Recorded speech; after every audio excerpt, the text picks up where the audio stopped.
Ring రోడ్డును JICA నుంచి నిధులను తీసుకొచ్చి ఒక అద్భుతమైన మణిహారాన్ని తెలంగాణ రాష్ట్రానికి అంటే హైదరాబాద్ నగరం అంతర్జాతీయ నగరంగా విశ్వ నగరంగా రాణించడానికి ఈ రెండు ప్రధానమైన కారణం.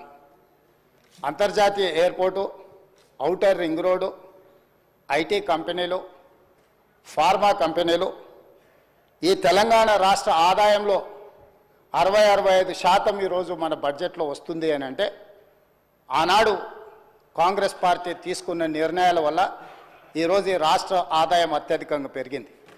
ఇదే కాకుండా ఈ నగరం ప్రజల యొక్క అవసరాలు తీర్చాలి, దాహార్తి తీర్చాలి అని ఆనాడు పీజేఆర్ గారు పదే పదే చేసిన ధర్నాల నేపథ్యంలో కృష్ణానది జలాలను ఫేజ్ 1, ఫేజ్ 2, ఫేజ్ 3 కావచ్చు, గోదావరి నది జలాలను హైదరాబాద్ తాగునీటి దాహార్తిని తీర్చడానికి ఈ హైదరాబాద్ నగరానికి కృష్ణా గోదావరి జలాలను తరలించి ఇక్కడికి వచ్చి నివసించే లక్షలాది మంది ప్రజల యొక్క అవసరాల తాగునీటి సమస్యలను పరిష్కరించింది కాంగ్రెస్ పార్టీ.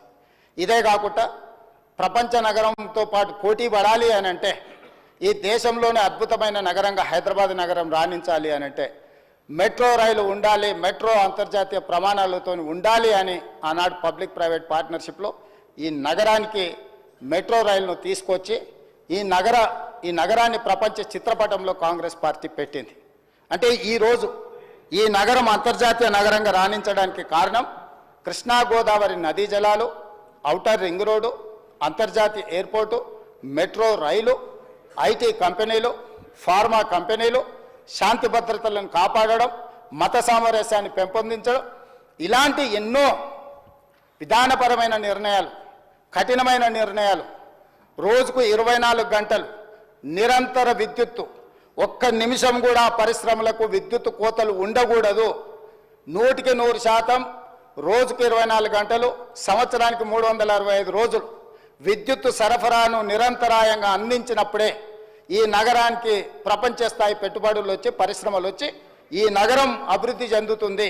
ఇక్కడ చదువుకుంటున్న యువకులు డాక్టర్లుగా, లాయర్లుగా, ఇంజనీర్లుగా ముఖ్యంగా రాణించాలి అని ఆనాడు ఎన్నో కాలేజీలతో పాటు ఆనాటి ప్రభుత్వం తెచ్చిన ఐఎస్బి కావచ్చు, IIIT కావచ్చు, ఐఐటీలు కావచ్చు, ఇట్లాంటి అంతర్జాతీయ విద్యా సంస్థల్ని తీసుకొచ్చి ఆ సంస్థల్ని పెంపొందించి ఒక క్రీడా స్ఫూర్తిని పెంపొందించాలని క్రీడా స్టేడియంలను కట్టడమే కాకుండా అంతర్జాతీయ స్థాయి క్రీడల్ని నిర్వహించడం ఈ హైదరాబాదు నగరంలో ఆనాడు ప్రభుత్వాలు తీసుకురావటంటే హైదరాబాదు నగరం రాణించింది. అందుకే ఈరోజు మనము 2 లక్షల పైచిలకు కోట్ల బడ్జెట్కు చేరినామంటే ప్రధానమైన ఆదాయం ఇదే. వీటితో పాటు జలయజ్ఞంలో భాగంగా తెలంగాణ రాష్ట్రం ఎడారిగా మారిపోతుంది.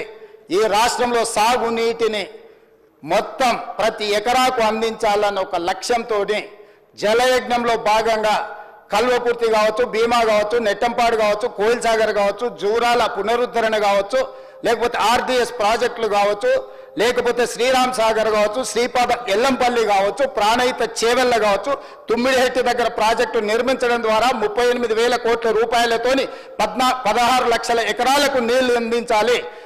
చేవెళ్ళ ఎక్కడ ఆదిలాబాద్లో తుమ్మిడిహెట్టిలో మొదలుపెట్టిన గోదావరి జలాలను చేవెళ్ళ వరకు వికారాబాద్, తాండూరు, మీ నియోజకవర్గమైన కొడంగల్, మన వికారాబాద్ వరకు తరలించాలని చేవెళ్ళ దగ్గర దాదాపుగా 1,000 కోట్ల రూపాయలు ఖర్చు పెట్టి ప్రాజెక్టులను చేపట్టారు. ఆనాడు మనతో పాటు ధర్నాల పాల్గొన్న దురదృష్టవశాత్తు అటుపోయినా చేవెళ్ళ ప్రాంతానికి, వికారాబాద్ ప్రాంతానికి, తాండూరుకు, కొడంగల్కు నీళ్లు తేవాలని ఆలోచన కూడా చేయలేదు. ఈ నేపథ్యంలో అద్భుతమైన నగరంగా తీర్చిదిద్ది ఔటర్ రింగ్ రోడ్డుని మనం అప్పు తెచ్చి మొత్తం పూర్తి Hyderabad growth corridor limited HGCL నేతృత్వంలో ఈ అద్భుతమైన ఆస్తిని 1,000 లక్షల కోట్ల రూపాయల విలువైన ఆస్తిని 6,500 కోట్ల రూపాయల అప్పు తీసుకొచ్చి నిర్మించి అప్పు పూర్తి చేసి డెట్ ఫ్రీ చేసిన అధ్యక్ష. డెట్ ఫ్రీ చేసిన ఔటర్ రింగ్ రోడ్డుని అప్పనంగా ఆయాచితంగా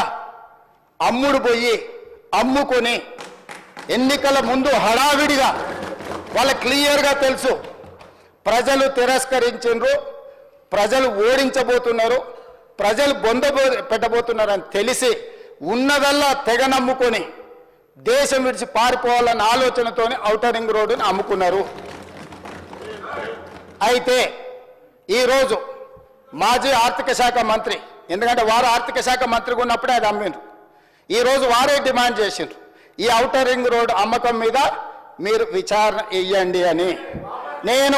నేను మనస్ఫూర్తిగా వారు మనస్ఫూర్తిగా విచారణకి ఏదైతే అడిగినరో వెనకాల వారు కూడా చదువు వచ్చినా రాకపోయినా వారు కూడా వారికి మద్దతు పలికినందుకు వారిద్దరి కోరిక మేరకు స్పెషల్ ఇన్వెస్టిగేటింగ్ టీంను నిర్వహించి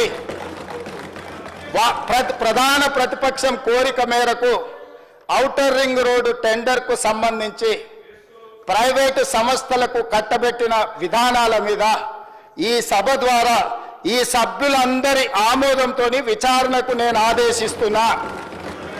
తమరి విచారణకు అనుమతి ఇవ్వాల్సిందిగా విచారణకు సంబంధించిన విధి విధానాలు స్పష్టంగా తెలంగాణ రాష్ట్ర ప్రజలకు నేను హరీష్ రావు గారి కోరిక మేరకు ఔటర్ రింగ్ రోడ్డు టెండర్ విషయంలో పూర్తి స్థాయి విచారణకు ఆదేశిస్తున్నాను. విధి విధానాలను మంత్రివర్గంలో చర్చించి మంత్రివర్గ సహచరుల సూచన మేరకు మంత్రివర్గం యొక్క తీర్మానం మేరకు ఔటర్ రింగ్ రోడ్డు టెండర్ మీద విచారణకు ఆదేశిస్తున్నాం అధ్యక్ష.